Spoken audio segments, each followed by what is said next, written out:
Na ponta da linha temos o Dr. Rodrigo Carpati, especialista em direito condominial imobiliário. Hoje a língua está enrolada, que tá uma beleza. Muito bom dia, doutor. Bom dia, Marcos. Doutor, vamos lá. A gente já falou algumas semanas atrás, né, sobre um pouco sobre a questão das férias das crianças.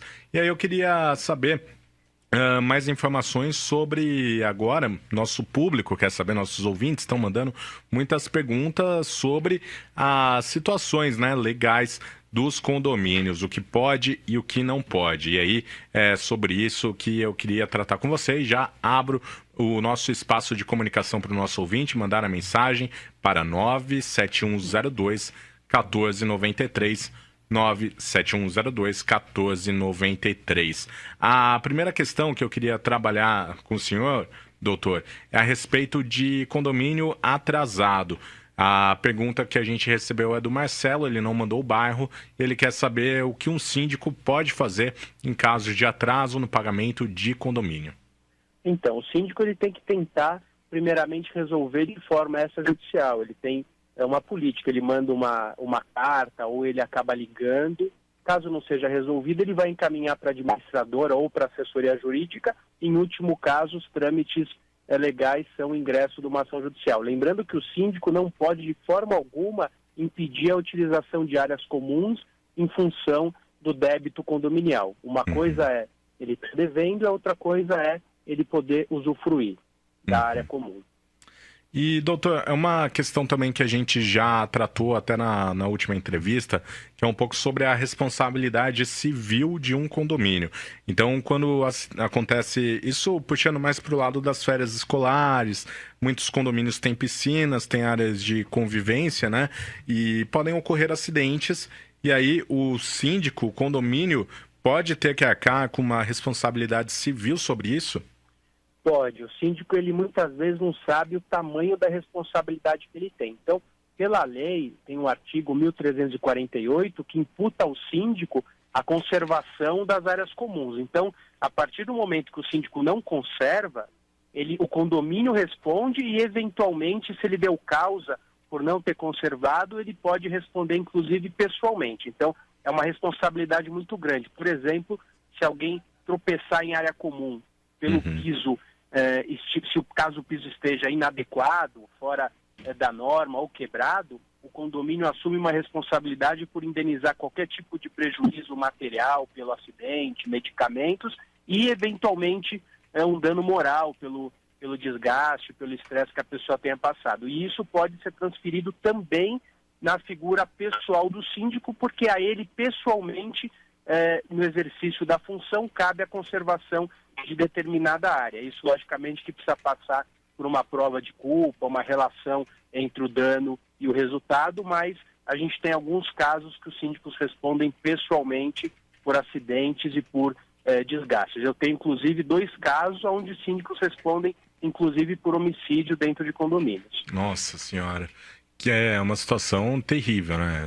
Eu acho que é o ápice da complicação que um síndico pode enfrentar, né?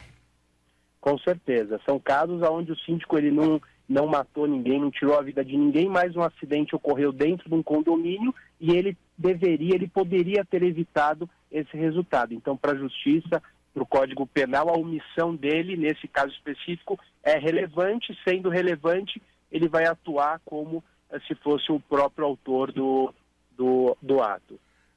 Você falou de indenização por danos morais. Um síndico ele também pode acabar arcando com uma responsabilidade dessa, um processo por danos morais, de repente, em caso de discriminações, seja por raça, cor, né, credo, opção sexual? Pode. O síndico ele não pode extrapolar as funções, como isso é muito comum também no funcionalismo público. A pessoa ela não passa a ter um poder ilimitado. Ele tem a função dele, caso ele extrapole, caso ele desrespeite alguém no exercício da função de sindicância, ele vai responder pessoalmente. A gente tem inúmeros síndicos que respondem por injúria, calúnia, difamação, racismo, inclusive em casos onde, dentro de assembleia, no calor da discussão, o síndico acaba proferindo palavras indevidas ou, em alguns casos, até maltratando um devedor ou deixando claro que aquela pessoa é devedora, isso traz sim uma situação vexatória e a justiça tem entendido que nesses casos o condomínio e o síndico devem indenizar essas pessoas que sofreram esse tipo de desgaste. Não só na esfera civil, que é o que transfere financeiramente, é o que vai trazer um equilíbrio financeiro, mas também muitas vezes na esfera criminal, responde pelo crime de racismo, injúria, calúnia, difamação ou outro que tiver sido ocorrido. Pelo nosso WhatsApp, 971021493, 971021493, o Gilberto de Sumaré quer saber qual é a função do subsíndico. Se um só não seria suficiente. No condomínio dele tem 3, ele nunca viu um deles fazer nada. Então, na verdade, pelo novo Código Civil, a figura do subsíndico não existe mais. Ela vai existir caso a convenção preveja. E normalmente a convenção ela costuma ter a figura do subsíndico. A função dele é substituir o síndico nas ausências ou quando o síndico renuncia ou está fora de condições da gestão, ele tem a função de chamar uma assembleia, convocar, assumir o cargo interinamente e chamar uma assembleia para nova eleição para recompor o quadro de sindicância. E a quem cabe a fiscalização do síndico? Então, a todos os condôminos. O síndico ele deve uma vez ao ano prestar contas a todos os condôminos em assembleia ou sempre que solicitado, sempre que necessário. Existe uma periodicidade aconselhável para reuniões de condomínio? Então, nós temos dentro de um condomínio síndico, normalmente é um conselho e um subsíndico, e existem as reuniões diretrizes, as reuniões onde o corpo diretivo se reúne para estabelecer alguns procedimentos, mas obrigatoriamente, uma vez por ano, ele tem que ir passar por uma assembleia geral ordinária. E sempre que houver necessidade, ele pode chamar uma reunião extraordinária, que seria uma assembleia. Isso vai depender de condomínio para condomínio e da necessidade daquela massa condominial. Certo. O Gilberto mandou mais uma mensagem para a gente pelo 971021493. Ele pergunta, então o subsíndico não precisa existir? O subsíndico ele não precisa existir pela legislação. Só vai existir se tiver previsão na convenção. Se a convenção prevê a figura do subsíndico, ele precisa existir. Se não houver previsão, não tem a previsão no Código Civil. Se não houver na convenção, ele não precisa existir. Se não houver a previsão no Código Civil, que não tem, mais houver na convenção, ele precisa existir. O elevador social e o elevador de serviço, isso é legal ou não? Sim, é legal. O que não pode existir é qualquer tipo de discriminação. Pode sim existir uma regulação de trânsito. Por exemplo, a pessoa que estiver com malas, com cachorros, com bagagem, são direcionadas a elevadores de serviço. Isso pode existir, se não é qualquer tipo de discriminação. O que não pode é discriminar alguém pela raça, cor e sexo ou por moléstia, doença que não seja transmissível. Então uma empregada doméstica ela pode subir pelo elevador social mesmo tendo o elevador de serviço? Ela pode subir. O que existe é uma regulação de uso. Então, normalmente, alguns condomínios estabelecem que prestadores de serviços utilizem elevadores de serviço, mas eu entendo que a doméstica não é um prestador de serviço, alguém que está ali dentro da casa já há algum tempo, então existe uma certa flexibilidade, flexibilização nesse caso específico.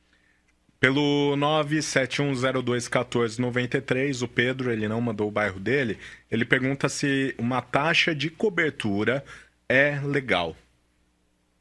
Então, uma taxa de cobertura, ela vai ser legal se previsto na convenção no ato institutivo. Não pode ter um valor acima porque aquela coletividade entendeu que aquela cobertura deve pagar mais. Isso tem que estar no ato constitutivo. Caso não esteja, a convenção, o rateio, a fração ideal pode ser alterada com o voto de 2/3 da massa total condominial. Doutor, eu estou pesquisando, até acho que eu encontrei uma entrevista antiga sua aqui, há 22 dias atrás, você falou sobre isso para um site, que era drogas no apartamento. Como que é essa questão do cigarro, por exemplo? Então tem muita gente que acaba fumando na varanda, na sacada e além da própria bituca, né? Às vezes ser jogada para fora, tem a fumaça que acaba principalmente em apartamentos muito pequenos, a fumaça vai para o vizinho. E aí, em relação a outras drogas, por exemplo, se algum vizinho meu tiver usando maconha, ver aquele cheiro forte, como que pode ser? Então, é uma situação extremamente delicada, porque dentro da unidade, ela é privativa. Então, o síndico também não pode atuar dentro da unidade do condômino. O limite para isso vai ser a perturbação ao sossego, saúde e segurança dos demais copossuidores. Então, tanto um cigarro quanto um entorpecente, o uso da maconha, se perturbar, e logicamente que fumar numa varanda perturba, passa a ser um problema ainda não do condomínio, passa a ser um problema entre moradores. Então, aquele morador vai ter que tomar algumas medidas em função do morador de cima. Logicamente que o síndico pode cooperar. Se for um problema coletivo, a pessoa ataca a bituca ou atrapalha mais de uma unidade, passa a ser um problema do condomínio e o síndico deve atuar diretamente. A questão de drogas é um problema de segurança pública. Então, quando existe o uso de drogas, entorpecentes dentro de áreas comuns ou de unidades, é a polícia que deve tomar medidas, o condômino não deve se indispor. A gente tem casos até de unidades onde existem crimes ocorrendo. Então, nesse caso específico, a polícia deve ser prontamente acionada e não o síndico se aventurar ou se expor numa situação dessa. Ah, tá. Então, o vizinho ele deve acionar a polícia e não o síndico em caso de drogas. Se bate aquele cheiro de maconha, ele...